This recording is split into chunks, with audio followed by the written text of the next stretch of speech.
دعا کے 3 پہلو ہوتے ہیں، یا تو قبول ہو جاتی ہے، یا آخرت کے لیے ذخیرہ کر لی جاتی ہے، یا مصیبت کو ٹال دیتی ہے مگر رد نہیں ہوتی۔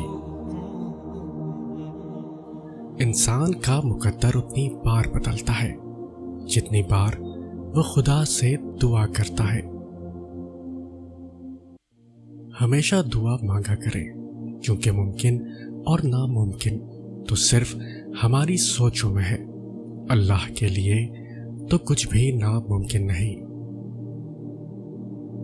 نصیب سے زیادہ قیمتی دعا ہوتی ہے، کیونکہ جب زندگی میں سب کچھ بدل جائے تب انسان کے پاس دعا ہی بچتی ہے جو نصیب بدل دیتی ہے۔ جس کو اللہ نے دعا، توبہ اور شکر کی توفیق دی ہو، وہ کبھی قبولیت، بخشش اور نعمت سے محروم نہیں رہتا۔ آنسو وہ خاموش دعائیں ہیں جو صرف رب ہی سن سکتا ہے۔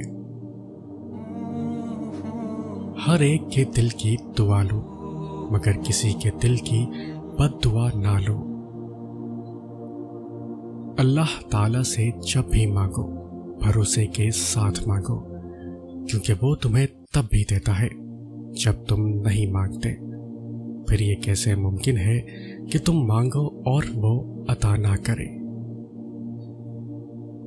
یہ نہ سوچو کہ اللہ تمہاری دعا کو فوراً قبول کیوں نہیں کرتا، یہ شکر کرو کہ تمہارے گناہوں کی سزا فوراً نہیں دیتا۔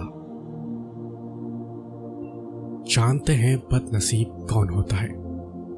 وہ جسے اپنے رب سے دعا مانگنے کا وقت بھی نہ ملے۔ انسان کی پوشیدہ قوت کا نام دعا ہے، بس جس نے دعا کا فن سیکھ لیا اس سے بڑا خوش نصیب اور خوش قسمت کوئی نہیں۔